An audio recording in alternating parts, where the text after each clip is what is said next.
Por eso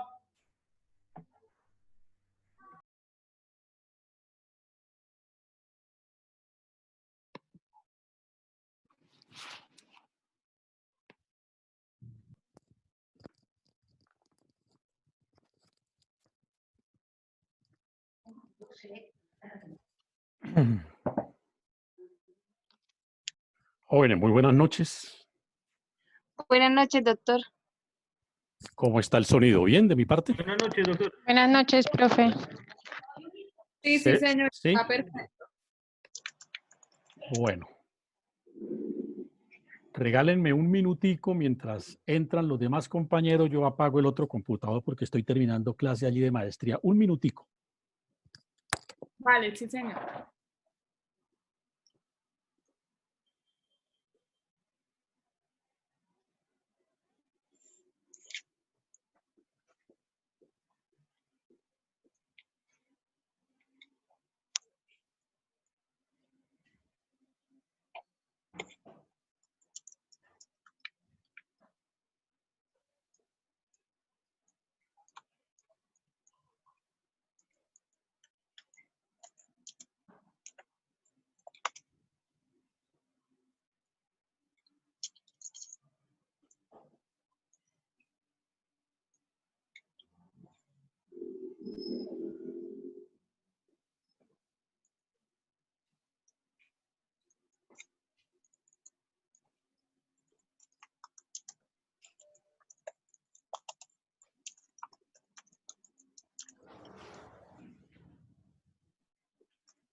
Bueno, jóvenes, de nuevo muy buenas noches para todos. Buenas noches, doctor. Buenas noches, profe.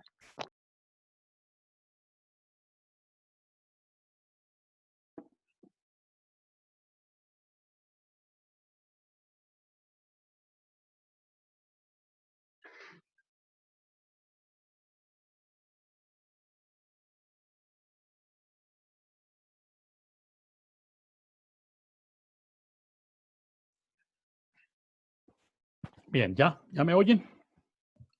Sí, profe. Bien, bueno.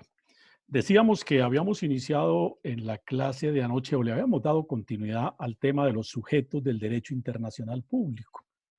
Pues habíamos hablado ya de los estados, de algunos elementos de los estados. Nos ocupamos anoche de un segundo concepto de sujetos atípicos, los llamados sujetos atípicos, que también se tienen como sujetos del derecho internacional. Dimos el concepto de algunos que parecen ser estados, pero no son en el fondo estados, y en ese orden de ideas aludimos en primer lugar a la Santa Sede, en segundo término al Estado Vaticano, en tercer término a la soberana Cruz de Malta, que es una organización internacional, también de vieja data, de muchos siglos atrás, y presentamos las características, pues, digamos, los elementos centrales y las razones por las cuales se les tiene o se les estima como sujetos del derecho internacional público, repetimos, muy a pesar de no tener las características tradicionales de los llamados sujetos propios del derecho internacional, como son los estados. Pero informamos el por qué, cuáles las razones por las cuales la comunidad internacional admite como sujetos de su derecho a estos entes que hemos mencionado. Quisiera de pronto hacer una precisión. Un numeroso sector de la doctrina distingue que la Santa Sede y la Ciudad o Estado Vaticano son dos entes perfectamente distintos.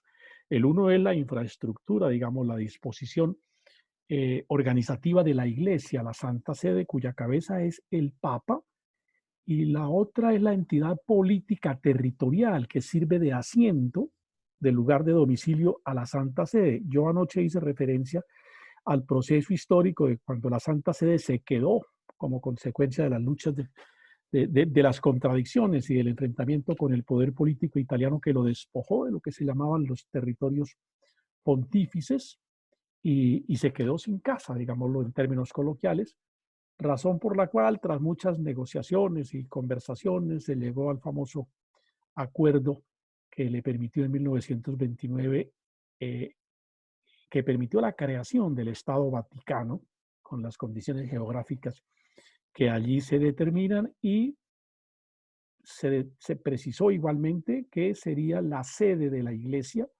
como entidad religiosa. Y distinguimos también qué funciones cumple la Santa Sede como sujeto de derecho internacional y qué funciones cumple el Estado Vaticano en la misma dimensión. Suele confundirse, y en eso era lo que quería insistir en las más de las veces, en muchas ocasiones, como si fuera el mismo ente, pero digo, un buen sector de la doctrina distingue perfectamente que son dos sujetos. ¿De dónde viene la confusión? Pues por supuesto de una característica que se tiene por principio constitucional. La ley fundamental del Estado Vaticano, que se da en 1929, cuando se crea el Estado Vaticano, digo, la ley fundamental, cuando se crea el Estado Vaticano en 1929, determina que el gobernante, el soberano, dice de manera por demás textual, permítanme, la busco por acá.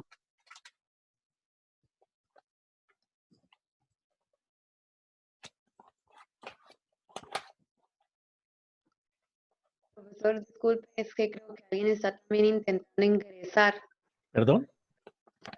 Es que un compañero está intentando ingresar, está escribiendo por el grupo. Dicen que para que lo deje ingresar. Señorita, yo a todo el que me aparece aquí, yo lo dejo ingresar. Yo no veo. ¿De quién se trata? Excúseme. Es David. Espérele,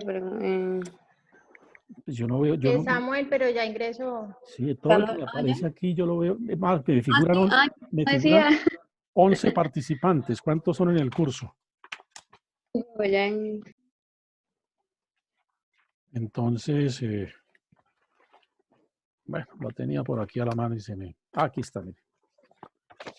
La ley fundamental del Estado de la Ciudad del Vaticano, es la constitución del Estado Vaticano. Es que el Estado Vaticano es un ente político, es un Estado propiamente dicho. ¿Sí? Y sobre eso es pertinente hacer la siguiente precisión. La ley fundamental del Estado de la Ciudad del Vaticano, de la que hablábamos anoche, fue firmada por el Papa León y por Benito Mussolini en su condición de jefe de gobierno de la Italia de entonces. Fue el texto original. Ese texto rigió hasta noviembre del año 2000, puntualmente hasta febrero del año 2001, porque el Papa Juan Pablo II dictó una nueva constitución. Dejó sin efectos la Constitución del Estado Vaticano de 1929 y a partir exactamente del 22 de febrero del año 2001, el Papa Juan Pablo II puso en vigencia la nueva ley fundamental del Estado de la Ciudad del Vaticano. Y el artículo primero, y este texto es original de la Constitución de 1929, dice lo siguiente, artículo primero: el sumo pontífice, soberano del Estado de la Ciudad del Vaticano, tiene la plenitud de los poderes legislativo, ejecutivo y judicial. Es decir, el Papa es un soberano en tanto encarna como jefe del Estado Vaticano, el sumo pontífice, los tres poderes. Él es legislador, él es ejecutivo y él es judicial. Claro, aquí la Constitución del Estado Vaticano reglamenta cómo él delega esas funciones, pero en cualquier momento él puede actuar como tal en virtud de la potestad que la Constitución del Estado Vaticano le entrega. ¿Por qué hago mención esta noche al Estado Vaticano? Para despejar cualquier inquietud o cualquier duda que haya, o para aclarar el por qué a veces se confunden, como si fuesen un mismo cuerpo jurídico, las dos entidades, cuando son dos fenómenos distintos, la Santa Sede y el Estado Vaticano. La confusión, mis queridos jóvenes, estriba justamente en la condición de que el Papa es jefe de la Iglesia y por consiguiente cabeza de la Santa Sede, pero al mismo tiempo es el gobernante del Estado Vaticano, porque así lo determina el artículo leído, el sumo pontífice, soberano del Estado de la Ciudad del Vaticano. Entonces, en eso estriba la confusión. Ahora, también se confunde porque, como lo veíamos anoche, algunas de las funciones políticas del Estado Vaticano las cumplen emisarios de la Santa Sede. El Estado Vaticano no tiene embajadores, lo decíamos anoche. Es la Santa Sede la que tiene nuncios apostólicos y ellos actúan ante los estados en donde están acreditados como embajadores, como funcionarios diplomáticos del Estado Vaticano, pero en principio lo son de la Santa Sede. Valga decir, se acoplan, se armonizan las funciones y de ahí viene muchas veces la confusión que se presenta no solamente en la gente del común, sino entre algunos doctrinantes respecto de que son una misma cosa. Y hago esta precisión porque si ustedes ahondan sobre el tema van a encontrar de pronto, ¿por qué no?, autores que sostienen que son un mismo sujeto y autores que lo sostienen fundados en la teoría del monismo, ¿sí? Y dicen que ese es una sola cuerpo, que es un solo cuerpo, que es una sola entidad, que lo que pasa es que el uno es el sujeto del derecho internacional, pero el otro tiene la vocación de sujeto de derecho internacional. Entonces, pero finalmente determinan que es el mismo sujeto. Bien, quería hacer esa precisión en relación con el tema de anoche. Ya hablamos también de la Soberana Orden de Malta, que es una entidad estatal antigua, proveniente de los tiempos de las cruzadas. Por mucho tiempo se llamaba la Orden de Jerusalén. Y de hecho, el nombre creo que lo dijimos anoche, oficial, de lo que llamamos resumidamente la Soberana Orden de Malta es la Sagrada y Soberana Orden Militar y Hospitalaria de San Juan de Jerusalén, de Rodas y Malta. Por muchos años se llamó la Orden de Jerusalén, porque aludía a la razón de su fundación y a la razón de su misión de carácter religioso por las tierras de Jerusalén. Bien, hecha esta recapitulación del tema de anoche, hablemos hoy de otro tipo de sujetos del derecho internacional que están también comprendidos dentro del cuadro de los sujetos atípicos. Entonces, sujetos atípicos son, de acuerdo al concepto que vimos anoche, la Santa Sede, el Estado Vaticano, la Soberana Cruz de Malta, y ahora vamos a ver esta noche otros sujetos atípicos. En primer término, los llamados movimientos insurrectos, los tradicionalmente conocidos con esta expresión, movimientos insurrectos, movimientos rebeldes. Pero hay dos tipos de movimientos insurrectos, pudiésemos decirlo.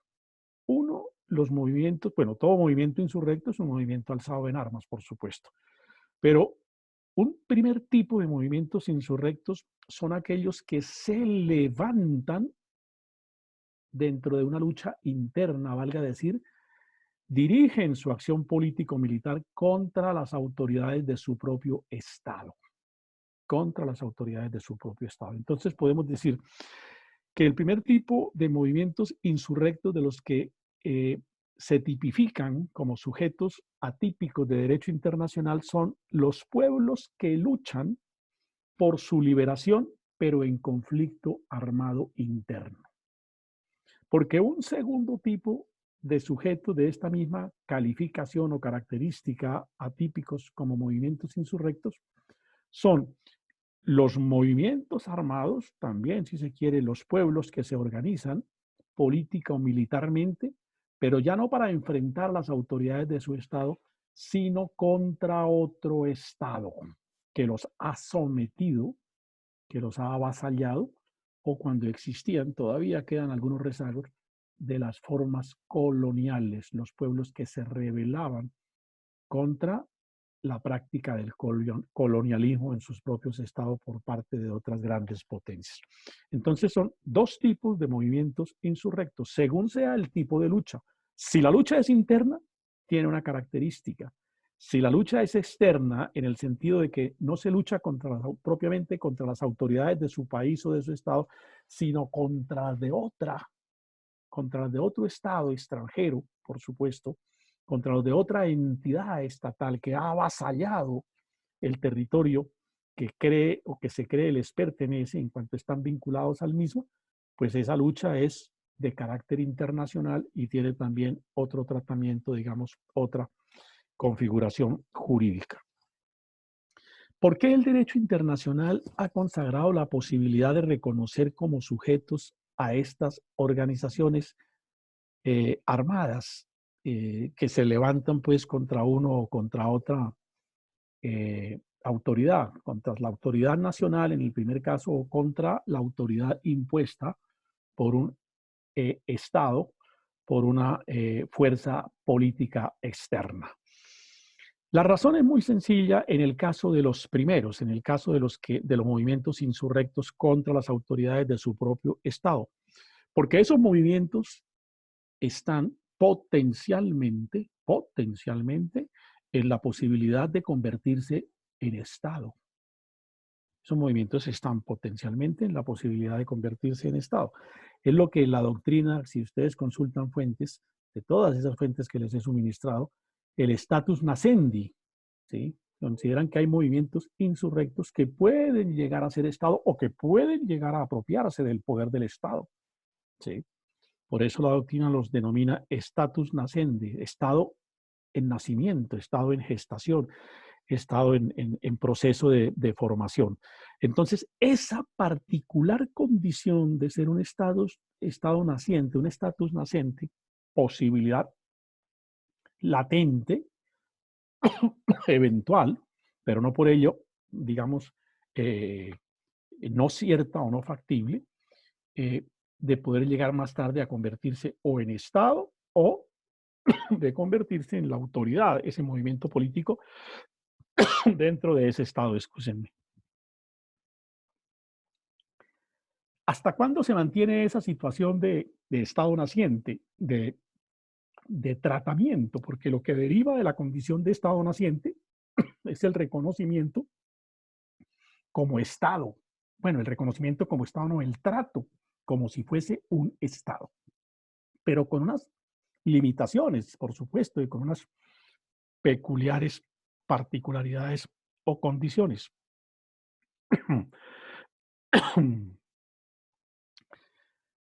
Ese reconocimiento, ¿sí?, de Estado naciente que deriva del reconocimiento de la condición de fuerza político-militar beligerante.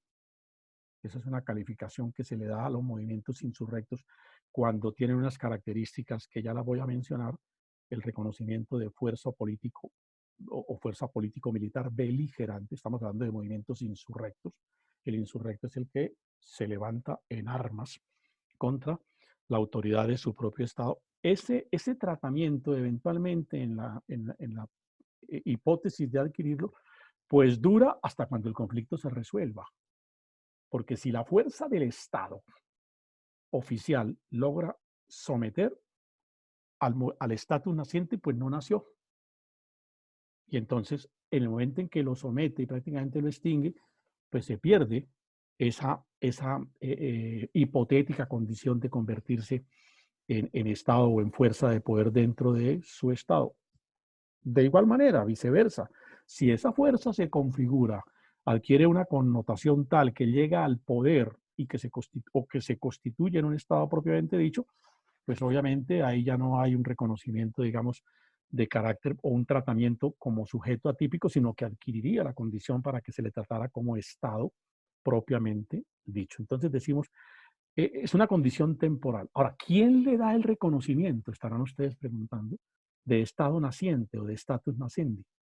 Se lo da el mismo Estado en el que el conflicto se origina. Ubiquémonos nuevamente dentro de la precisión que hice al comienzo de la exposición. Estamos hablando de un movimiento que se levanta contra la autoridad de su propio Estado. Es un conflicto interno. Para aterrizar un poco la idea, volvamos al pasado, no muy lejano nuestro, ¿sí? La hipótesis de que las FARC, que se insurrecciona contra el orden constitucional colombiano, ¿sí? Hubiese tenido las condiciones jurídicas para que se le hubiese calificado como sujeto atípico de derecho internacional. No obtuvo, por mucho tiempo lo demandó, pero nunca lo obtuvo porque siempre se estimó que no estaba inmerso en los requisitos que se precisan para que se le dé el estatus de sujeto atípico de derecho internacional. Y entonces, pues eso finalmente no lo privó, aunque cuando se entró en el proceso de los acuerdos de paz, pues en la práctica eso significó un reconocimiento de movimiento beligerante y prácticamente el tratamiento en ese sentido como si hubiese sido un Estado propiamente dicho. Las convenciones de Ginebra, de las que hemos hablado aquí en pasadas ocasiones, relativas al derecho internacional humanitario, las 4 convenciones de Ginebra y los protocolos que las han adicionado, que son como los documentos fundantes del derecho internacional humanitario, que datan de 1949, que se denominan de Ginebra porque es en esa ciudad en donde finalmente se realizan los eventos que permiten la expedición de estos textos básicos del derecho internacional humanitario. En esas convenciones, obviamente, se regulan aspectos atinentes a los conflictos armados, pero no solamente de los conflictos armados de carácter internacional, sino de los conflictos armados también internos. Los conflictos armados internos también están sometidos al derecho internacional humanitario y al derecho internacional de la guerra. Por eso hay siempre permanentes que vamos a denunciar ante los organismos internacionales, el comportamiento de los grupos insurrectos, o los grupos insurrectos dicen vamos a denunciar al gobierno por sus actitudes también por fuera de los parámetros del derecho de la guerra. En fin, en esa no la pasamos ya, porque a pesar de ser un conflicto interno, la guerra se regula por las normas del derecho internacional humanitario. Y eso es el primer paso para entender por qué el derecho internacional puede a un grupo en un conflicto interno nacional llegar a reconocerle el estatus de sujeto atípico de derecho internacional. Bien, entonces, ¿en qué eventualidades, nos preguntamos de manera un tanto más puntual, ¿no? Porque esa era la reflexión que decía ustedes estar haciendo, puede considerarse que un grupo insurrecto, unas FARC, un ELN, qué sé yo, un grupo de esta naturaleza, ¿sí? Puede llegar a ser protegido por las convenciones de Ginebra? ¿Protegido en qué medida? Porque si se ajusta a los términos de las convenciones de Ginebra, el Estado colombiano debe darle tratamiento de grupo o de movimiento político beligerante. ¿Cuáles son las condiciones que, de acuerdo con, sobre todo con el protocolo 2, creo, de la Convención de Ginebra, es que ahí casi todas esas convenciones tienen una buena parte en que los primeros capítulos son iguales para todos? Creo que es el protocolo 2, por eso digo, de las convenciones de Ginebra, que determina los requisitos que debe acreditar un movimiento insurrecto para abrir camino hacia su reconocimiento como sujeto atípico del derecho internacional. El primero, que ese grupo armado tenga una cierta organización, tenga una infraestructura, tenga unos niveles jerárquicos, tenga un organigrama, si ustedes lo quieren, a través del cual se conforma como una organización. Es que lo organizado es lo que tiene estructura, lo desorganizado es lo que no tiene ni pies ni cabeza. Por eso se habla que tenga organización y actúe bajo el mando de un jefe que asume la responsabilidad por todas las acciones que ese movimiento o grupo insurrecto realice o acometa. Lo segundo, o el segundo requisito, este es el requisito que fue siempre discutido con las FARC, que ese grupo ejerza sobre una parte del territorio nacional, ¿sí? Un control, un dominio, una forma de poder tal que le permitan llevar a cabo operaciones militares de manera continua y de manera concertada, es decir, que militarmente tenga el control de esa zona o de ese territorio. Un poco, hagamos memoria para quienes alcanzaron a vivir el episodio, un poco lo del Caguán, pero el Caguán es producto de una concesión y en la práctica el Caguán es un reconocimiento tácito del carácter insurreccional y de la condición de grupo beligerante de las FARC para aquella época. Es que el reconocimiento que el Estado hace al grupo beligerante que se insurrecciona contra él puede ser expreso como puede ser tácito. ¿El expreso cuál es? Cuando el Estado oficialmente reconoce que a su interior hay un grupo beligerante, un grupo insurrecto, y lo reconoce como tal, y por consecuencia este grupo adquiere la condición de beligerante, cuando hay un pronunciamiento expreso. Pero cuando no hay pronunciamiento expreso, es muy difícil, no es común, no es lo normal, digamos, ¿sí? Lo corriente, más que normal en términos de ser bien hecho, no es lo corriente, muy difícil pensar que un Estado admita que un grupo insurreccional contra su propia autoridad pueda tener, digamos, un reconocimiento de grupo beligerante. No es fácil. ¿Ha habido algunas excepciones? Sí, ha habido algunas excepciones. Ya decía hace un instante, ese fue un planteamiento de la FARC por mucho tiempo, cuando estuvo como grupo insurrecto. El Estado colombiano nunca se lo dio, por supuesto, porque siempre se discutió que las FARC no ejercía realmente un poder sobre alguna parte concreta del territorio nacional, de manera tal que allí estuviese a sus anchas desde el punto de vista militar. No, el Estado colombiano nunca quiso reconocer oficial o expresamente esa circunstancia. ¿Reconocimientos tácitos? Claro, puede haber reconocimiento tácito. Yo nunca lo digo, pero yo actúo aceptando que esa circunstancia puede existir. Por eso decía un tanto lo del Caguán en esa posición extremadamente generosa para entonces, para aquella época, de haberle concedido cualquier cantidad de kilómetros en la región del Caquetá y otros departamentos del país que se conocía como el Caguán, porque el grupo se instaló allí y no permitió ni siquiera el funcionamiento de las autoridades políticas o civiles o jurisdiccionales que debieron haber operado. Sacó a todo el mundo y se empotró prácticamente como un Estado en el Caguán. Entonces, esos son los dos requisitos que un movimiento insurreccional de carácter interno debe tener para poder demandar que se le reconozca el estatus de grupo beligerante en orden a que la comunidad internacional le dé tratamiento de sujeto atípico del derecho internacional. Ahora, cuando nosotros decimos que el reconocimiento lo hace el mismo Estado, no estamos diciendo, ni más faltaba, que el Estado esté aceptando que la lucha o que las razones en las que se funda la lucha de los insurrectos es correcta, es justa, es válida. No.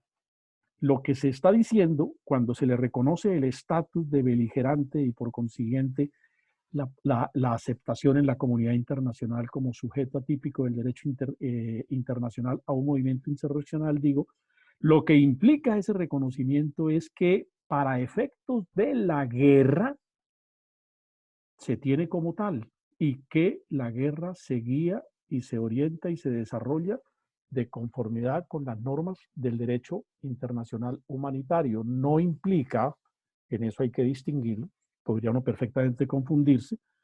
Si se reconoce, digamos, en términos de hoy en día que el ELN es un movimiento beligerante, entonces es y se le va a dar tratamiento como si fuese un Estado, entonces es que su lucha es válida o legítima, la causa, la razón, los argumentos que invocan son válidos. No, ese no es el tipo de reconocimiento, no es una aceptación de su credo ideológico o político, es el entendimiento por parte del Estado de que hay un conflicto armado que amerita ser tratado por las normas del derecho internacional, pero para que pueda ser tratado por las normas del derecho internacional, ese grupo insurrecto debe ser reconocido como tal para que los tratados internacionales que ese grupo no ha firmado, no lo ha firmado, pero en tanto el Estado que sí los ha firmado lo reconoce como tal, se extienden los efectos de esos tratados a el grupo insurrecto. Y cuando se extienden los efectos, no solamente es en materia de derechos, sino en materia de obligaciones también.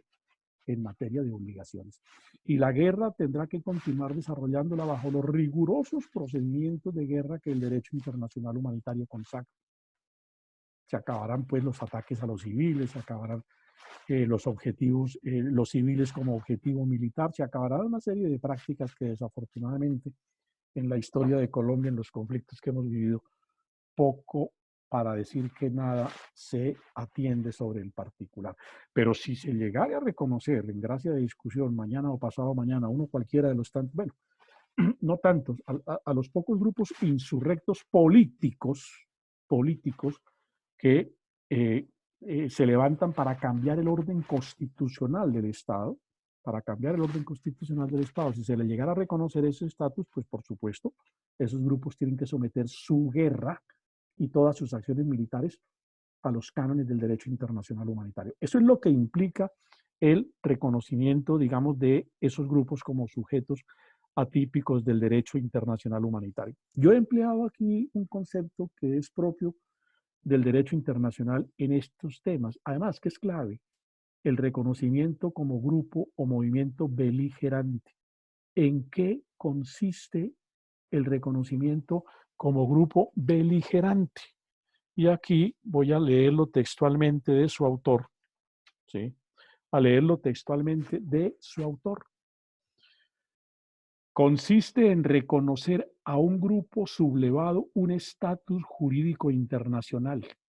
Este grupo sublevado participa en un conflicto interno. Puede ser guerra civil, una insurrección propiamente dicho, una sublevación política, un levantamiento para liberar el país de gobernantes locales o extranjeros, impuestos y no elegidos por el pueblo. Un dictador llega mañana al poder, el pueblo se insurrecciona, se arma el conflicto, ese movimiento que se constituye para derrocar a un gobernante que ha accedido al poder por medios no democráticos y no, pues no fue elegido por el pueblo, puede llegar a tener el reconocimiento o el estatus de sujeto atípico de derecho internacional, puede llegar a tenerlo. Entonces, esa es la condición de, eso es lo que implica el reconocimiento como movimiento beligerante. En tanto de movimiento beligerante se convierte en sujeto atípico del derecho internacional. Para ser sujeto atípico del derecho internacional, valga decir, para que el Estado contra el cual guerrea lo pueda reconocer como beligerante, tiene que estar incurso en las condiciones que ya cité.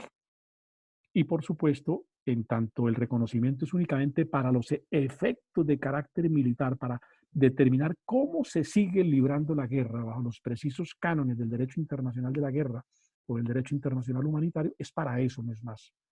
Eso que quede perfectamente claro. No confundirlo, como piensan algunos, no, es que si se le reconoce a las FARC el estatus, a las FARC aceptamos que su lucha es válida, legítima y que tienen la razón, que si le reconocemos al ELN es exactamente lo mismo. No, no implica eso. Es una concertación para desarrollar la guerra. Ahora, lo que pasa es que con las FARC y con el ELN, bueno, con las FARC se llegó de alguna manera a firmar unos acuerdos que iban más allá del reconocimiento como beligerante, fueron unos acuerdos para ponerle punto final a la guerra, y es lo que se plantea y se aspira a que se pueda algún día realizar con el ELN, un acuerdo, digamos, similar en su filosofía o en su fondo, que se acabe el conflicto y que ellos dejen las armas de manera por demás definitiva.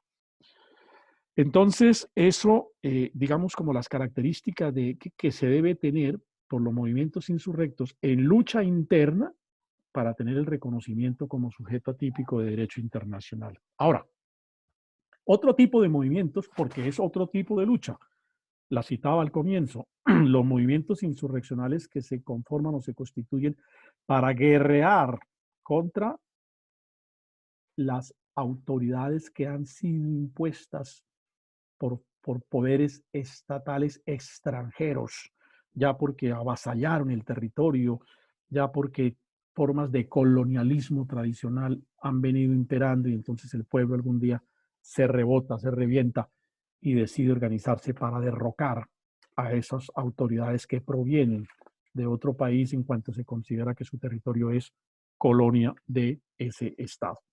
Esto tiene un antecedente valiosísimo. Esto tiene un antecedente valiosísimo.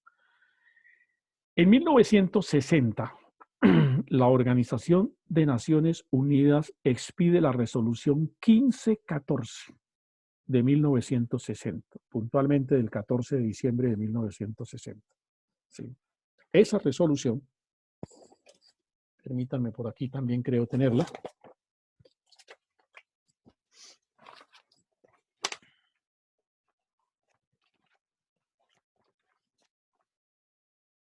Está.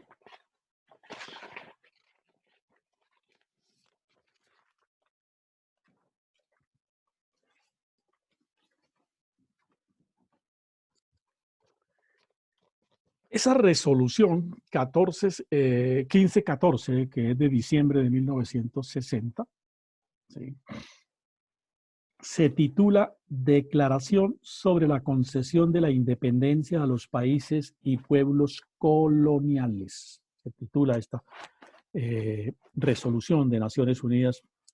Les ruego consultarla. Sí. ¿Qué dice la declaración? Bueno, la declaración tiene algunos considerandos, por supuesto, en los que pone de presente, entre otras cosas, lo siguiente. Voy a leer algunos de los apartes trascendentes de esa declaración. Es una declaración de 2 hojas, no van a creer que es un documento súper extenso, ¿no? Son 2 hojitas, mírenlas. Aquí están, 1 y 2, no más. De manera que eso es un documento, lo pueden ir buscando incluso algunos ahí en sus respectivos móviles. ¿Qué dice esa declaración en algunos de sus apartes? En los considerandos. Que los pueblos del mundo desean ardientemente el fin del colonialismo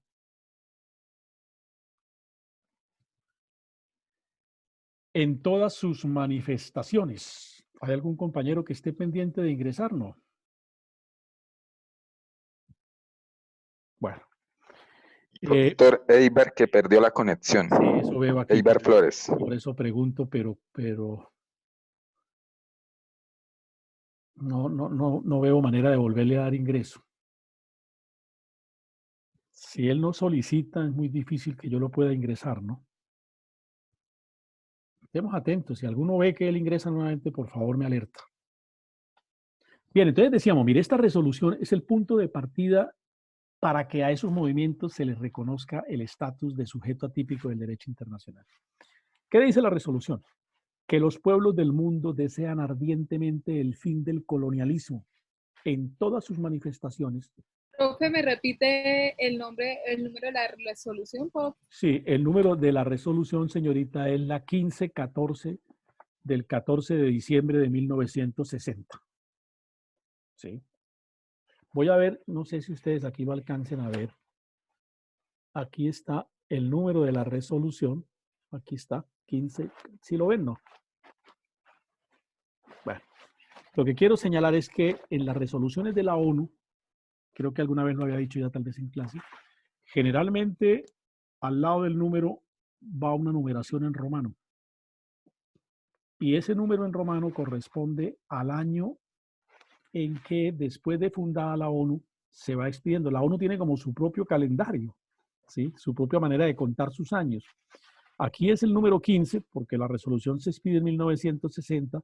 Recuerden ustedes que la ONU se funda o se crea en 1945, es decir, en el año 60 estaba en esa edad primaveral de los 15 años y por eso el número en romano es 15. Si fuera de hoy, pues obviamente sería el número romano que corresponda al año del día de hoy. Bueno, bien, digo entonces la resolución de la ONU en sus considerandos, aquí hay otros considerandos que llaman la atención. Dice que los pueblos del mundo desean ardientemente el fin del colonialismo en todas sus manifestaciones. Y echa otros considerandos, voy a abreviar, por lo que proclama solemnemente la necesidad de poner fin rápida e incondicionalmente al colonialismo en todas sus manifestaciones, por lo cual Primero, declara la ONU, la sujeción de pueblos a una subyugación, dominación y explotación extranjeras constituye una denegación de los derechos humanos fundamentales, es contraria a la Carta de Naciones Unidas y compromete la causa de la paz y la cooperación mundial. Segundo, todos los pueblos tienen el derecho de libre determinación. En virtud de este derecho, determinan libremente su condición política y persiguen libremente su desarrollo económico, social y cultural. Bueno, la tercera no la leo. La cuarta, a fin de que los pueblos dependientes puedan ejercer pacífica y libremente su derecho a la independencia completa, deberá cesar toda acción armada o toda medida represiva de cualquier índole dirigida contra ellos y deberá respetarse la integridad de su territorio nacional. Todo intento encaminado a quebrantar total o parcialmente la unidad nacional y la integridad territorial de un país es incompatible con los propósitos y principios de la Carta de las Naciones Unidas. Bueno, y sigue el discurso de Naciones Unidas dando afirmaciones por las cuales se considera que toda práctica de colonialismo de las potencias frente a otros territorios ya no tiene ninguna validez en el concierto internacional a partir de la condena que hizo la ONU.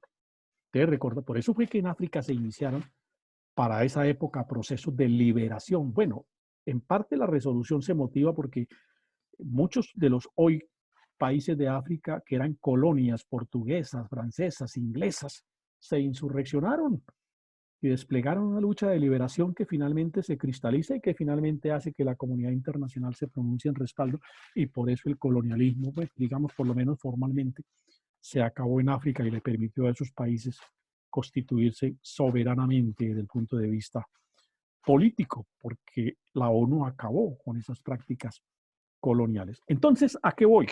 Por supuesto, si esto es lo que la ONU dice, condenando desde el año 60 toda práctica colonialista, pues es evidente que lo que la ONU nos está diciendo es que se legitima, ahí sí se legitima, la lucha armada de todo movimiento insurreccional que propugne por acabar las prácticas colonialistas contra el pueblo de un determinado territorio, valga decir, que todo movimiento armado insurreccional que se constituya en un territorio para enfrentar y expulsar del mismo a autoridades extranjeras que tienen el dominio del mismo, es legítima. Es lo que ha hecho la ONU, es lo que ha dicho la ONU en esa resolución en la que condena toda práctica colonialista. Hoy en día no tiene recibo el colonialismo que por muchos siglos las grandes potencias del mundo para cada época fueron imponiendo. Nosotros fuimos víctimas del colonialismo de la gran metrópoli española. Entonces, porque como lo dice la resolución de la ONU, parte del principio de la autodeterminación de los pueblos, cada pueblo por, como diríamos en filosofía, por derecho natural, goza de la potestad de poderse autodeterminar políticamente y decidir por sí cuál es su destino en el campo en que lo quiera determinar. Eso es un derecho natural de los pueblos. Y eso es lo que condena la resolución de la ONU contra las prácticas colonialistas. Por eso decimos, a partir de esta resolución de la ONU, nace para los movimientos insurrectos de carácter, en lucha de carácter internacional, una legitimidad que al admitirse como legítima les confiere automáticamente el reconocimiento como sujetos atípicos de derecho internacional y pueden tener el tratamiento de esos movimientos como si fuesen estados. Y pueden disponer una organización como si fuese estado. Ejemplo, tal vez el más patético de los últimos tiempos, la Organización para la Liberación Palestina, la famosa OLP, que por tantos años comandó el extinto Yasser Arafat. ¿Era un estado Palestina? Desde el punto de vista clásico, tradicional, no. Pero en la comunidad internacional sí, porque la comunidad internacional le reconoció a esa organización el mérito de su lucha contra los que consideraban eran invasores de su territorio, al punto de que tenían asiento como observadores en la ONU. Constituía, aquí en Colombia hubo misiones diplomáticas de la Organización de la Liberación Palestina, como si fuesen embajadores, firman tratados, hacen acuerdos, actúan como si fuesen estados propiamente dichos. El caso de Sudáfrica, ustedes lo conocen. Sudáfrica, el poder político surafricano era racista. Instauró un sistema político que llamaban el apartheid, en donde los hombres de raza negra, las personas de raza negra tenían un tratamiento discriminatorio, ¿sí? Porque la raza blanca, a partir de sus consideraciones, entre comillas, filosóficas, discriminaba y le daba un tratamiento de segunda, pues prácticamente de esclavos. ¿Qué ocurre? Los africanos, los surafricanos, para ser más puntuales, en el territorio de Sudáfrica, pues se organizan, se rebelan, libran una lucha de muchos años, cuya cabeza visible es el señor Mandela, Nelson Mandela, que finalmente termina, para satisfacción de ellos, de manera victoriosa, llegan al poder. Mandela es elegido presidente de Sudáfrica, gobierna, o alcanzó a gobernar los 4 años, media, a los pocos años, de 90 y pico de años. Sí. Entonces, de eso se trata. Por eso esos movimientos tienen ese reconocimiento, porque parten de una causa que el derecho internacional ha reconocido como legítima. Y si la causa es legítima para ellos, se les reconoce como tal, como sujetos de derecho internacional, como sujetos de derecho internacional. Si uno compara los requisitos que para ese reconocimiento deban tener los movimientos insurreccionales contra fuerzas extranjeras al que se precisa para los movimientos insurreccionales en lucha interna, yo dije que eran 2, tener una estructura y una organización y además tener parte o dominio territorial de ese Estado. Para los segundos, es decir, para los movimientos insurreccionales que se levantan contra autoridades de esencia o de naturaleza extranjera o que han avasallado a ese Estado, no se precisa, para estos no se precisa que tengan dominio de una porción territorial. Se precisa que tengan una organización, por supuesto, el primero de los requisitos que también es válido para los otros, y se precisa que toda su lucha político-militar, pues toda su acción militar, todos sus operativos, se cumplan bajo las guerras del derecho, bajo las normas del derecho internacional humanitario. A eso sí están obligados a actuar. Si tienen el reconocimiento de Estado, pues por supuesto deben someterse a la normatividad del derecho internacional sobre la materia. ¿Alguna pregunta respecto de estos puntos hasta el momento desarrollados? ¿Ninguna? No, doctor, no. Bueno, bien. Otro tipo, digamos, el tercer tipo de sujetos reconocidos en el derecho internacional. El primero son los estados. El segundo, los sujetos atípicos, que son varios. Ya los hemos mencionado entre la clase de ayer y la de hoy. Ahora veamos el tercer tipo de sujetos del derecho internacional, las llamadas organizaciones internacionales. Las organizaciones internacionales, pero verdaderamente cansado. Las organizaciones internacionales son entidades que comienzan a aparecer en el concierto mundial a finales del siglo XIX y por sobre todo en la primera mitad del siglo XX. Hay una explosión de entidades de derecho internacional. Hoy en día son numerosísimas, pues casi más que el número de estados que hay. Digo, todo el conjunto de organizaciones internacionales que tiene el reconocimiento de sujetos de derecho internacional. ¿Por qué a finales del siglo XIX? Porque si ustedes recuerdan toda esa fase histórica que vimos de la evolución del derecho internacional, pues realmente por muchísimos siglos el derecho internacional fue un derecho para regular las relaciones interestatales, separar fronteras, hacer tratados comerciales, bueno, los acuerdos que según sus intereses los estados necesitaran hacer entre sí.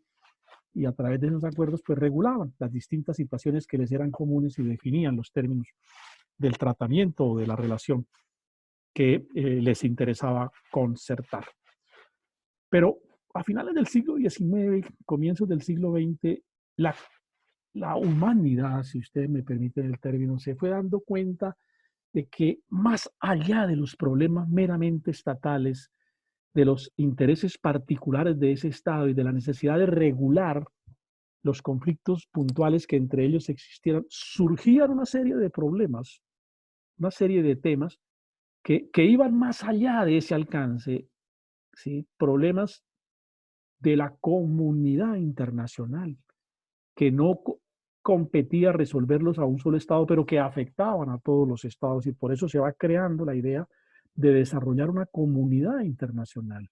Y entonces comienzan a aflorar las ideas tendientes a conformar organismos de carácter internacional. Y empieza la gestación y el proceso de multiplicación de un sinnúmero de entidades del derecho internacional, de organizaciones de carácter internacional. La comunidad internacional se da cuenta que problemas de ese orden, por ejemplo, el manejo del ambiente, del aire, es un problema únicamente de Colombia o de Venezuela o de Perú o de España o de Francia. No, es un problema de todos los estados. Es un problema universal. ¿Quién lo puede manejar? Para no decir quién puede resolver un problema de ese orden. Pues tiene que haber un concierto, una comunidad internacional conformada para ese efecto. Entonces se crean los organismos internacionales para que regulen el uso del aire, del espacio aéreo, para que regulen el uso del mar, para que regulen, bueno, la Organización Mundial de la Salud, pues para no ir muy lejos a propósito de la época actual, para que regulen temas que van más allá de la capacidad del interés individual de un Estado, pero que por supuesto incumbe a todos los Estados. Entonces la comunidad internacional comienza, digo, a vislumbrar esa necesidad, y sobre la base de principios de cooperación y de solidaridad internacional, pues va gestando la idea de conformar organizaciones de carácter internacional. Organizaciones que se distinguen también porque tienen autonomía jurídica, bueno, autonomía administrativa, tienen su propia estructura administrativa, tienen sus propios órganos de gobierno, tienen, si quieren ustedes, su propia fonda burocrática, manejan sus propios recursos, tienen su propio patrimonio, tienen autonomía jurídica, pero además lo que más importa en el derecho internacional, y aquí vuelvo a un concepto que ya vimos al comienzo de este tema, que es lo que distingue a un sujeto de derecho internacional, la capacidad para en el concierto internacional propiciar la creación de derechos a su favor, pero también la capacidad para adquirir obligaciones frente a la comunidad internacional. Y entonces se advierte que estas organizaciones internacionales tienen esas características. ¿Las crean los estados? Sí. ¿Por virtud de tratados? También. Pero son sujetos distintos. ¿La ONU la crearon los estados? Sí. ¿Pero la ONU es el interés de cada estado? No. ¿El estado puede permear su influencia sobre la organización? No, por lo menos formalmente. Es una organización autónoma y toma sus propias decisiones y formula su propio plan de acción. Entonces tienen esas características. Manejan una voluntad que es superior a la voluntad de los estados individualmente considerados. La organización es la suma de las voluntades de todos los estados para su creación, pero la decisión de la organización es superior a la voluntad de los estados y en ocasiones se impone. Claro, hay decisiones, por ejemplo, de la ONU, particularmente decisiones del Consejo de Seguridad de la ONU, que tienen carácter obligatorio, coercitivo, ¿sí? Entonces, y es la ONU la suma de la creación de la voluntad de los estados, pero hay un momento en que, por la característica que tiene hasta más poder que los estados, y por eso es apenas obvio que se le reconozca el estatus de sujetos del derecho internacional. Son hoy en día numerosísimas. Las hay para todo, de todo orden, ¿sí? Ahora, las hay de primer y de segundo nivel. 2, 3 o 4 o más organizaciones internacionales se pueden asociar y crear otra, por supuesto. Se pueden asociar en gracia de discusión la ONU, la OEA, qué sé yo, la Unión Africana, y crear una otra organización. Claro, lo pueden hacer. Y esa organización es autónoma frente a sus creadoras, frente a su matriz, claro. ¿Sí? Porque es característica para ser sujeto del derecho internacional que esas organizaciones tengan esa soberanía, porque esa soberanía es lo que le permite desarrollar la capacidad de crear derechos y adquirir obligaciones. Entonces digo, los hay de todos los cuentos, pues, de todos los temas que ustedes quieran. Pero sin duda no puedo dejar de mencionar que las que más afloran en los últimos años, las que más impactan en los últimos años, son las relacionadas con el tema de los derechos humanos. Las organizaciones internacionales hoy en día, si en algo impactan a la comunidad internacional, si en algo tienen una fuerza coercitiva sobre los estados, así no sea legalmente establecido ese poder de coerción, en muchas ocasiones no lo es, pero la autoridad de la organización internacional, ¿sí? La autoridad de la organización internacional, además de la seriedad de los planteamientos que formulan con fundamentos seguramente en estudios y análisis muy precisos y rigurosos en el tema de los derechos humanos, hacen que hoy en día estas organizaciones realmente jueguen un papel importante en el concierto internacional. Cito estas pues porque a mi juicio son de las organizaciones más trascendentes en los últimos tiempos en el concierto internacional, como sujetos, las relativas, las que funcionan en el campo de los derechos humanos. Miren ustedes una característica que tienen las organizaciones internacionales. Su competencia no es territorial propiamente dicha. Ellas no disponen por sobre los estados. Es una competencia temática funcional. Citaba hace un instante la OMS, la Organización Mundial de la Salud. ¿Qué hace la OMS? Manejar la política mundial de la salud y formular las recomendaciones, cuando no las instrucciones o las regulaciones a través de las cuales los estados deben manejar la salud. Es una competencia funcional. ¿Maneja algún estado en particular? No. ¿Qué maneja? El tema de la salud en el mundo. ¿La Organización Internacional del Trabajo maneja algún estado en particular? No. ¿Qué maneja? El tema de las relaciones laborales. Entonces es una competencia de carácter funcional, ¿no? Una competencia más de carácter funcional. El Comité Olímpico Internacional, ¿qué maneja? El campo deportivo. ¿En algún país en particular? No, en todo el mundo. Su competencia es funcional. Tiene peso y reconocimiento como sujeto del derecho internacional en la función de regular la actividad deportiva. Entonces, esa es una característica de estas organizaciones, que no es una competencia territorial, son supraestatales por naturaleza, ¿sí? Sino es una competencia más de carácter funcional. La FAO, por ejemplo. ¿Quién recuerda qué es la FAO? ¿Nadie? Una organización creada por Naciones Unidas para que maneje el tema de la salud y de la alimentación y la nutrición en el mundo. ¿En algún estado en particular? No. Tiene tema ese. Sus regulaciones y disposiciones van dirigidas a que las comunidades o los estados se adecúen a las instrucciones, a las normativas o a las regulaciones que sobre el particular haga ese sujeto de derecho internacional. Finalmente, en relación con estos sujetos, podemos decir que la doctrina a veces los clasifica. La clasificación que a mí no me parece pues casi de mucha trascendencia, pero que citemos en la medida en que si ustedes de pronto consultan algún texto, pueden encontrar que el autor diga que se clasifican en organizaciones internacionales de ámbito o esfera universal y organizaciones internacionales de ámbito o esfera regional. ¿De qué depende? De que su competencia tenga un marco o un ámbito universal, por ejemplo, ONU, por ejemplo, la OMS, por ejemplo, la OIT, ¿sí? La FAO, el Comité Olímpico Internacional, en todo el mundo. Por eso es de ese ámbito y con esa característica la doctrina los clasifica o la clasifica como de competencia universal. De competencia territorial restringida, la OEA, por ejemplo. ¿La OEA dónde tiene efecto? En América. ¿En Europa sirve para algo? No. ¿A nosotros nos interesa algo la Unión Europea? No. ¿A ellos? Sí. ¿La Unión Africana? A los africanos. Entonces tiene competencias de carácter eminentemente territorial. Bien. ¿Alguna pregunta en relación con las organizaciones internacionales? Hay una organización internacional que creo yo que vale la pena resaltar. Bueno, no lo creo, no lo resalto porque lo crea yo.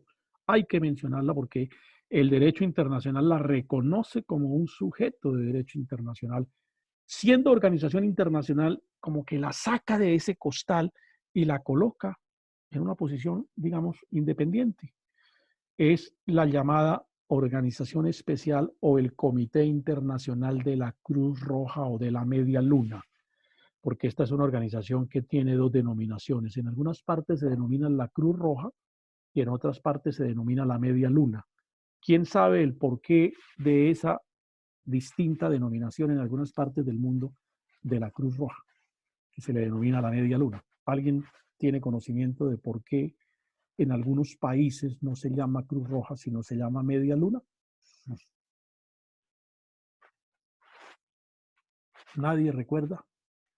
Bueno, porque hay países, sobre todo los países árabes de cultura religiosa musulmana, que por supuesto la expresión cruz no tiene un grato recibo, no es de acogida, no es símbolo para ellos.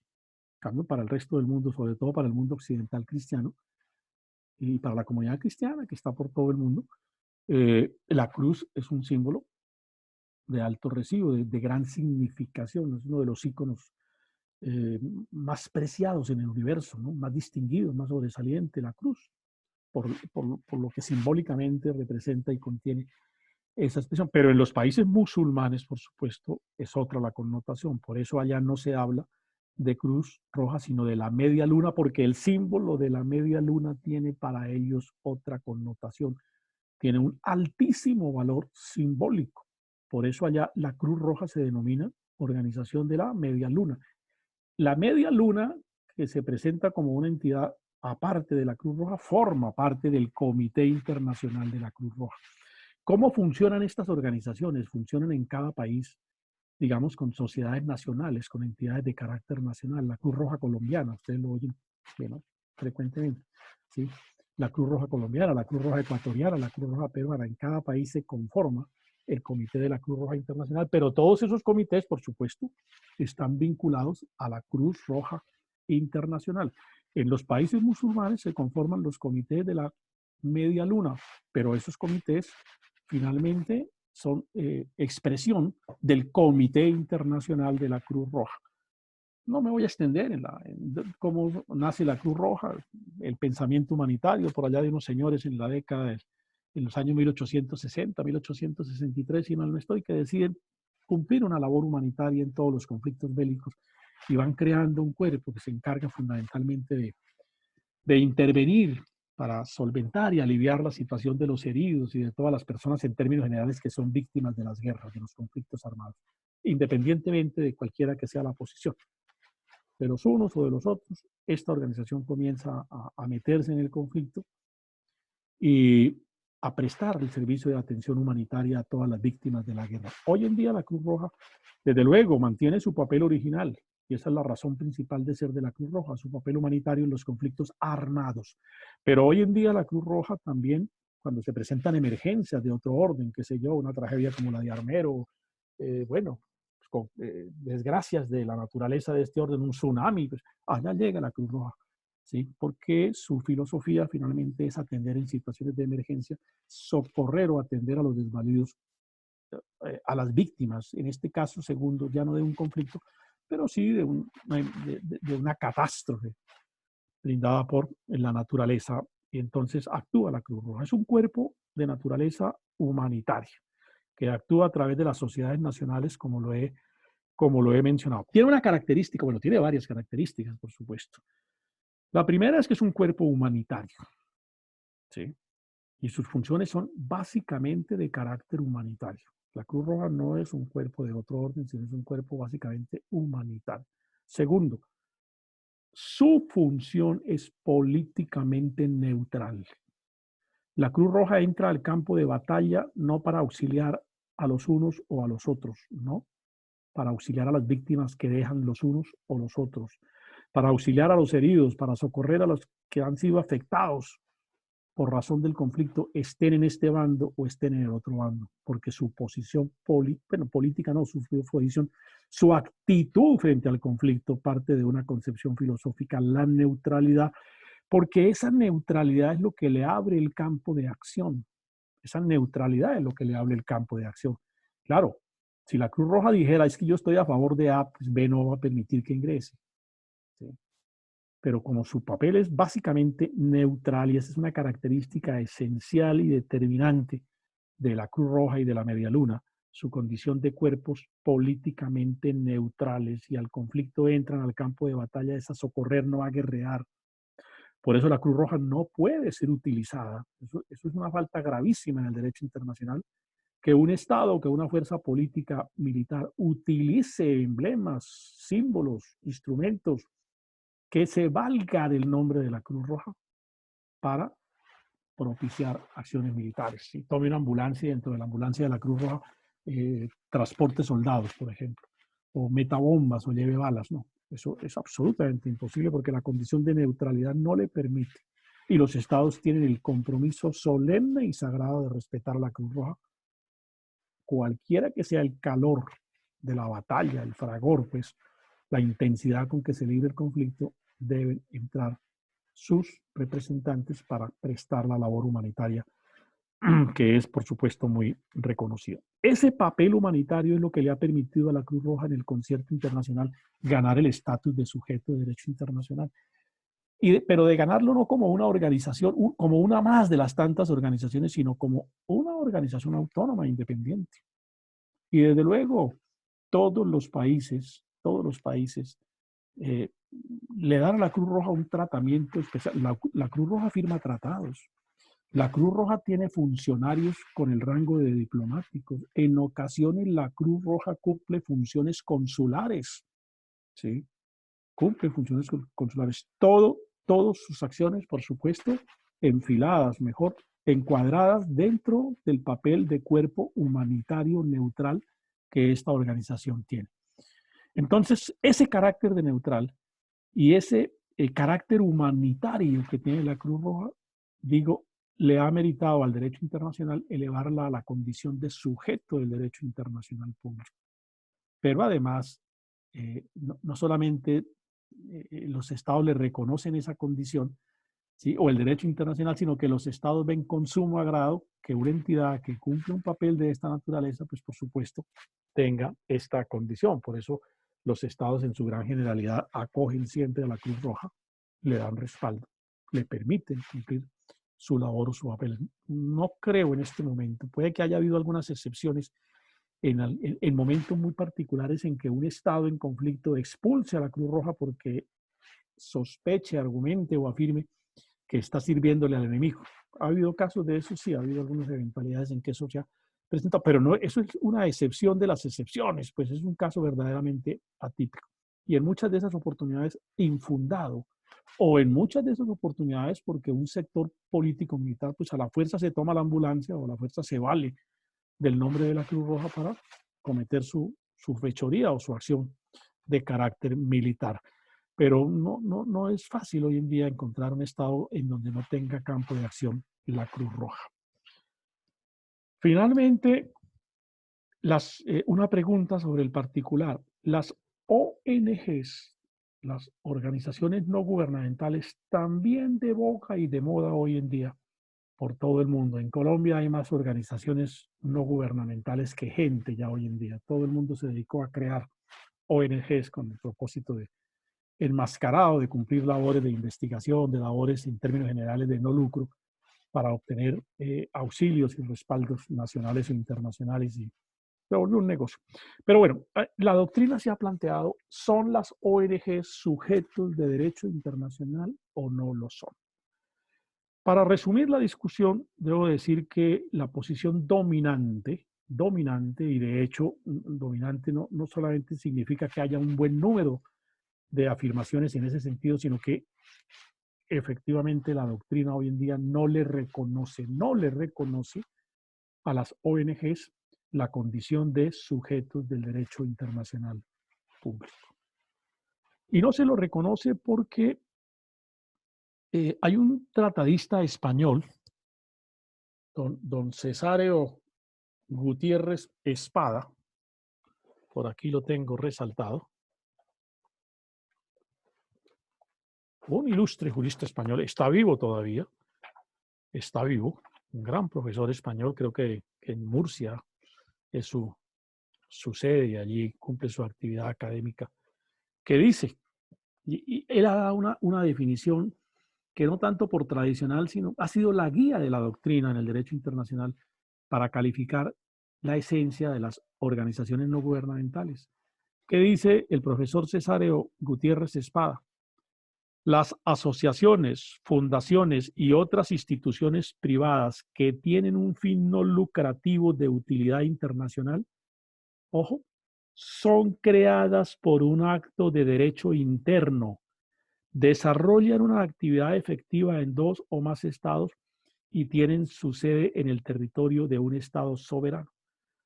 De esa afirmación, la doctrina, y dentro de la doctrina, entre otras cosas, oficialmente así lo ha calificado el Ministerio de Relaciones Exteriores de Colombia, de esa definición de Cesáreo Gutiérrez, la doctrina ha venido afirmando que son entes de derecho privado de carácter interno y por consiguiente no tienen la condición de sujetos de derecho internacional.